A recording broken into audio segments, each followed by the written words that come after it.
नमस्कार दोस्तों, आप सब जानते हैं कि किस प्रकार से बहुजन समाज पार्टी का जो है दोस्तों लोकसभा में चुनाव में किस प्रकार से ग्राफ डाउन हुआ। लेकिन दोस्तों हरियाणा में बहुजन समाज पार्टी सुप्रीमो मायावती जी ऐसे तेवर में नजर आई और दोस्तों आईएनएलडी के साथ गठबंधन किया। और दोस्तों इस गठबंधन में जिस तरह के दोस्तों सामने आंकड़ा आ रहे हैं, इस आंकड़े ने भारतीय जनता पार्टी और कांग्रेस दोनों पार्टी की मुश्किलें बढ़ा दिया है। क्योंकि दोस्तों ये दावा और कोई नहीं बल्कि ये दावा जो है दोस्तों आईएनएलडी के प्रमुख अभय चौटाला ने ही किया है।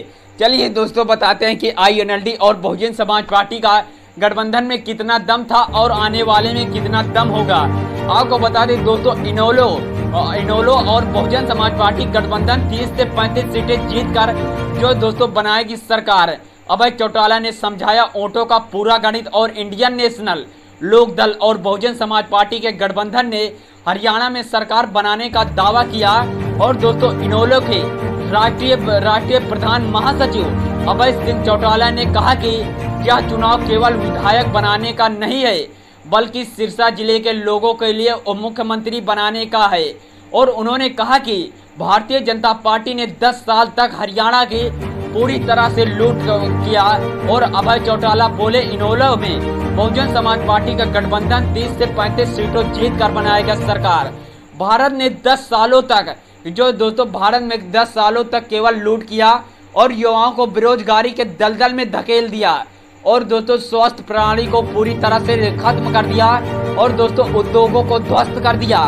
आपको बता दें दोस्तों जागरण संवाददाता सिरसा चुनाव प्रचार के अंतिम दिन इंडियन नेशनल लोक दल एवं बहुजन समाज पार्टी के ओर से जो दोस्तों आपको बता दें दोस्तों बहुजन समाज पार्टी की ओर से ओढ़ा में और रानिया डबलाली और दोस्तों कलावाली विधानसभा क्षेत्र और चौपाटा में सिरसा और एलनाबाद और हल्के में रैली आयोजित की गई। और इन रैलियों में इनोलो के राष्ट्रीय प्रधान महासचिव अभय सिंह चौटाला ने हरियाणा के इनोलो बहुजन समाज पार्टी गठबंधन की सरकार बनाने का दावा किया।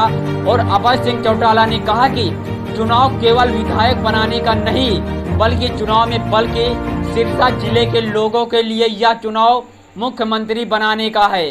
क्योंकि दोस्तों उन्होंने कहा पहले 10 साल कांग्रेस का शासनकाल रहा और उसके बाद पिछले 10 वर्षों में भारतीय जनता पार्टी सत्ता में है। और उन्होंने कहा कि चुनाव के दौरान वे हरियाणा के अलग अलग हिस्सों में गए और फिर से आपका सरकार बनने जा रही है।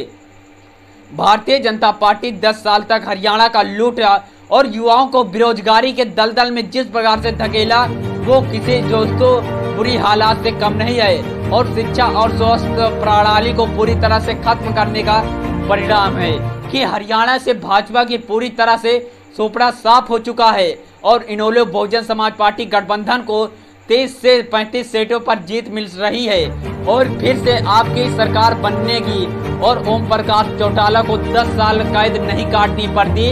उन्होंने कहा कि कांग्रेस के नेताओं और कार्यकर्ताओं द्वारा लगातार दलितों पर किए गए कटाक्ष पर अभद्र टिप्पणियों एवं बहुजन समाज पार्टी सुप्रीमो बहन कुमारी मायावती जी द्वारा हरियाणा में जो दोस्तों प्रचार के दौरान बात दलित वर्ग पूरी तरह के इनोलो और बहुजन समाज पार्टी का गठबंधन के पक्ष में है। और दोस्तों आपको बता दें इस दौरान लगातार जो दोस्तों जिस प्रकार से इनोलो और बहुजन समाज पार्टी का गठबंधन सामने नजर आ रहा है दोस्तों, इससे कांग्रेस और भारतीय जनता पार्टी की मुश्किलें लगातार बढ़ रही हैं। क्योंकि दोस्तों आप जानते हैं कि बहुजन समाज पार्टी के 2024 में किस प्रकार से ग्राफ डाउन हुआ। और दोस्तों उसी सब को ध्यान में रखते हुए अब बहुजन समाज पार्टी ने जो कदम उठाया गठबंधन को लेकर वो कदम असफलतापूर्वक दोस्तों कामयाब होता नजर आ रहा है। क्योंकि दोस्तों बहुजन समाज पार्टी सुप्रीमो का लोकसभा चुनाव में इतना ग्राफ डाउन हुआ कि दोस्तों एक सांसद नहीं बन पाए। और बहुजन समाज पार्टी को दोस्तों काफी जो दोस्तों अन्य लोगों के भाषाओं भी सुनना पड़ा। क्योंकि दोस्तों आपको बता दें इसी सब के चलते बहुजन समाज